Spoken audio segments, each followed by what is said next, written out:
बिस्मिल्लाहिर्रहमानिर्रहीम। शुरू करता हूँ अल्लाह के नाम से जो बड़ा मेहरबान और नहायत रहम वाला है।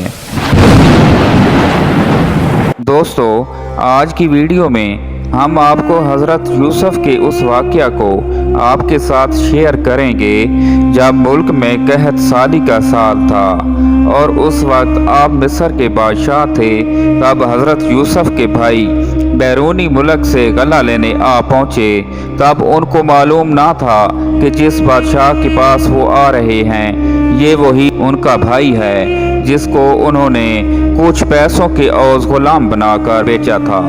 तब क्या हुआ और हज़रत यूसुफ अलैहिस्सलाम का उनके साथ क्या रवैया था, तमाम हालात वाक़यात आपके सामने रखेंगे।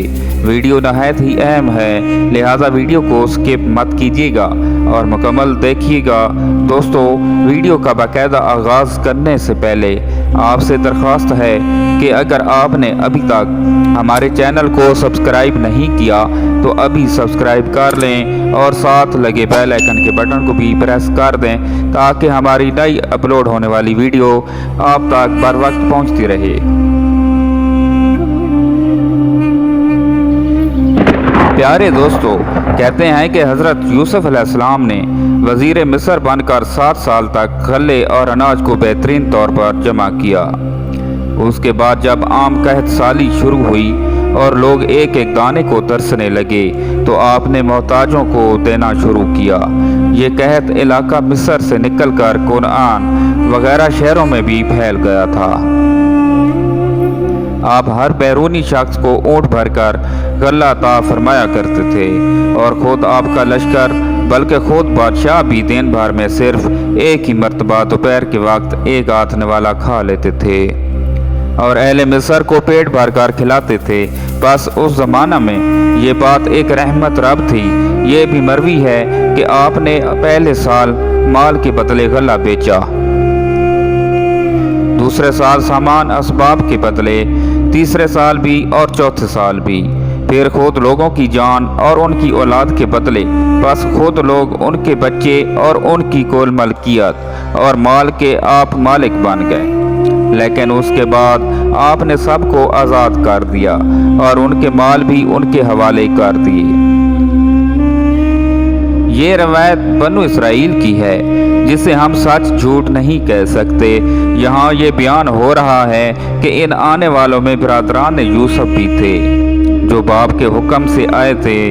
उन्हें मालूम हुआ था कि अजीज़ मिस्र माल मता के बदले गल्ला देते हैं, तो आपने अपने 10 बेटों को यहाँ भेजा और हज़रत यूसुफ अलैहिस्सलाम के सगे भाई बिन्यामीन को, जो आपके बाद हज़रत याकूब अलैहिस्सलाम के नज़दीक बहुत ही प्यारे थे, अपने पास रोक लिया। जब ये काफ़िला अल्लाह के नबी अलैहिस्सलाम के पास पहुँचा तो आपने बयक्के निगाह सबको पहचान लिया, लेकिन उनमें से एक भी आपको ना पहचान सका, इसलिए कि आप उनसे बचपन में ही जुदा हो गए थे। भाइयों ने आपको सौदागरों के हाथ बेच डाला था। उन्हें क्या खबर थी कि फिर क्या हुआ, और ये तो जहन में भी ना आ सकता था कि वो बच्चा जिस बहैसियत गुलाम बेचा था आज वही अजीज़ मिस्र बनकर बैठा है। इधर हज़रत यूसुफ अलैहिस्सलाम ने तर्ज़ गुफ्तगू भी ऐसा इख्तियार किया कि उन्हें वहम भी ना हुआ।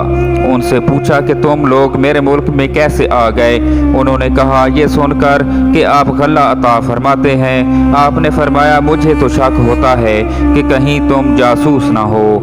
उन्होंने कहा, मुआज़ल्लाह, हम जासूस नहीं। फरमाया, तुम रहने वाले कहाँ के हो? कहा, कुरआन के, और हमारे वालिद साहब का नाम याकूब नबी अल्लाह है।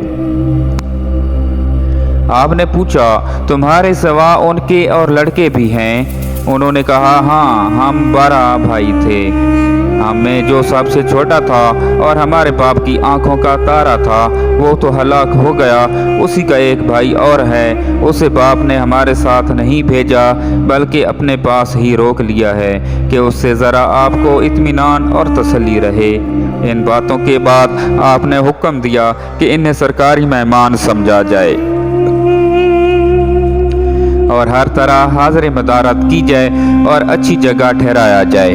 اب جب انہیں غلہ دیا جانے لگا اور ان کو تھیلے بھر دیے گئے اور جتنے جانور ان کے ساتھ تھے وہ جتنا غلہ اٹھا سکتے تھے بھر دیا، تو فرمایا دیکھو اپنی صداقت کے اظہار کے لیے اپنے اس بھائی کو جسے تم اس مرتبہ اپنے ساتھ نہ لائے اب اگر آؤ تو لیتے آنا۔ دیکھو میں نے تم سے اچھا سلوک کیا ہے اور تمہاری بڑی خاطر تواضع بھی کی ہے۔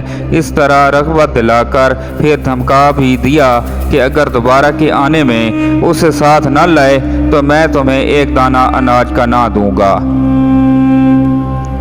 بلکہ تمہیں اپنے نزدیک بھی نہ آنے دوں گا۔ انہوں نے وعدہ کیا کہ ہم انہیں کہہ سن کر لالچ دکھا کر ہر طرح پوری کوشش کریں گے اپنے اس بھائی کو بھی لائیں تاکہ بادشاہ کے سامنے ہم جھوٹے نہ پڑیں۔ سعدی رحمۃ اللہ علیہ تو کہتے ہیں آپ نے تو ان سے رہن رکھ لیا کہ جب لاؤ گے تو یہ پاؤ گے، لیکن یہ بات کچھ جی کو لگتی نہیں، اس لیے کہ آپ نے تو انہیں واپسی کی بڑی رغبت دلائی اور بہت کچھ تمنا ظاہر کی۔ جب بھائی کوچ کی تیاریاں کرنے لگے تو حضرت یوسف علیہ السلام نے اپنے چالاک چاکروں سے اشارہ کیا کہ جو اسباب یہ لائے تھے اور جس کے عوض انہوں نے ہم سے غلہ لیا ہے وہ انہیں واپس کر دو، لیکن اس خوبصورتی سے کہ انہیں معلوم تک نہ ہو۔ ان کے کجاؤں اور بوروں میں ان کی تمام چیزیں رکھ دو۔ ممکن ہے اس کی وجہ یہ ہو کہ آپ کو خیال ہوا ہو کہ اب گھر میں کیا ہوگا جسے لے کر یہ غلہ لینے کے لیے آئیں، اور یہ بھی ہو سکتا ہے کہ آپ نے اپنے باپ اور بھائی سے اناج کا کچھ معاوضہ لینا مناسب نہ سمجھا ہو، اور یہ بھی قرینِ قیاس ہے کہ آپ نے یہ خیال فرمایا ہو کہ جب یہ اپنا اسباب کھولیں گے اور یہ چیزیں اس میں پائیں گے تو ضروری ہے کہ ہماری یہ چیزیں ہمیں واپس دینے کو آئیں، تو اس بہانے سے بھائی سے ملاقات ہو جائے گی۔ محترم ناظرین، امید کرتا ہوں کہ آپ کو ہماری آج کی یہ لیٹسٹ ویڈیو اچھی لگی ہوگی۔ اگر آپ کو ہماری آج کی ویڈیو پسند آئی ہے تو ہمارے چینل کو جلدی سے لائک بھی کر دیں اور سبسکرائب بھی کر دیں تاکہ ہماری ہر نئی آنے والی ویڈیو آپ تک بر وقت پہنچتی رہے۔ اللہ پاک آپ کا حامی و ناصر ہو۔ اللہ حافظ۔